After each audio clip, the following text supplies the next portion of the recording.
Well, time now for another special Flashback Friday. He's the man behind Aussie cinema's most scandalous film, and with almost 100 acting credits to his name, Roger Ward is one of our more prolific performers. Now, in the 60s, he sent the censors into a frenzy, penning The Set, which became Australia's first X-rated movie. He went on to star in a string of action flicks, quickly earning a rep as one of the best baddies in the biz. Kill them. No fancy stuff, just kill them all. The ultimate solution. Oh, in 1979, Ward starred alongside Mel Gibson in Mad Max as the police chief. Well, his friends. Word's out there out to get you. It's good jockeys. Yeah, no mad trash. Well, I'll add it to my threat collection. Good boy, Max. You're a good boy. Classic stuff, and showed his versatility with small screen roles in classic homegrown productions including Number 96 and A Country Practice. The thing is, Pet, we love you and we'll stick by you no matter what happens, okay? Thanks, Dad. Right, well, the first things we've got to do is...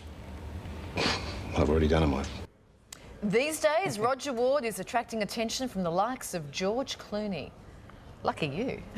Roger joins us now to tell us what he's been up to and to do a bit of reminiscing. Hi, Roger. Morning. Hello there. Fantastic to have you here. Yeah, it's fabulous to be here. Thank you. I didn't recognise you with the hair, though, in the Country Practice No. shot. You went against type in that shot. Quentin Tarantino once called you a legend. Yeah. That's high praise indeed, hasn't it? Well, I like that. Yeah, I love it. Quentin is a great... He loves Australian films. He knows more about Australian films than we do. And we did a film called Not Quite Hollywood, which showed all of our earlier films in the 70s, the 80s. And Tarantino loved it, and he was interviewed in the film. And of course, he consequently singled me out, and I was surprised. And I've got the clip where he says, "If you use Roger Ward, you're going to make money."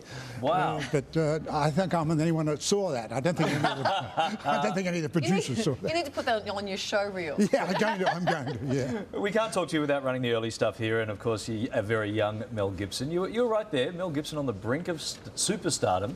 What was it like back in those days? It was fabulous, fabulous era. It seems strange to say this, but I was the only actor in that film that was known at that time. I mean, I'm not saying that. It's in the books saying the only actor that had any profile was Roger Ward.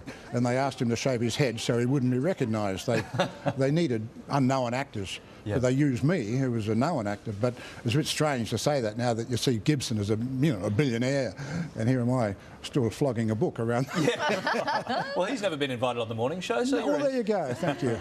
Tell us about Marlon Brando. I mean, you worked with him on what, Mutiny? Yeah, well, I didn't actually work with him. I worked on as an extra on the film, but I did meet Brando socially. I went to Tahiti to write the set, actually. I was only a kid. I won't tell you how old I was because you can work it out. But I went to Tahiti to write the book, and I was pretty sad when I got off the ship because I suddenly realised that here am I in Tahiti with no money and no accommodation, and writing a book ahead of me. I thought, what am I going to do? And I was quite depressed getting off the ship and really suicidal probably. And then next thing I know, I saw Marlon Brando in the restaurant. And I couldn't believe it. I thought, oh, that's why I came to Tahiti, and suddenly my whole outlook lifted. And not that we became friends straight away. I moved with his circle for 2 weeks and didn't say one word to him in 2 weeks. But after finally, he and I were in a restaurant together and I confronted him and we had a few words. But that afternoon I went to an island called Maria and I had a very bad trip. And we had to change boats halfway through because we nearly shipwrecked. And when I got to the island, I got off the ship and there was Brando standing on the wharf. And I suddenly lost all my inhibitions and said, "How did you get here?" And he said, "I came by speedboat." He said, "You had a pretty rough trip," because he saw us, changing boats. Right. So it changed the whole aspect. We just suddenly talked to each other like normal people. Right. And we spent a long time together.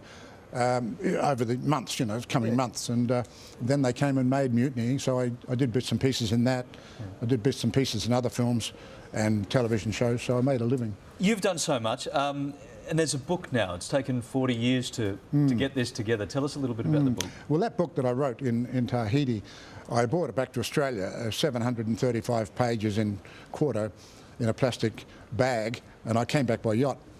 And when I got to Sydney, I tried to flog the book as a novel and didn't have much success. But then I met Ed Devereaux, the Australian actor, and who I knew, and he said, "Look, Frank Britton is looking for Australian films, so maybe he'll be interested in your novel, your unpublished novel." So I rang Frank, And Frank said, well, send it over, I'll have a look at it.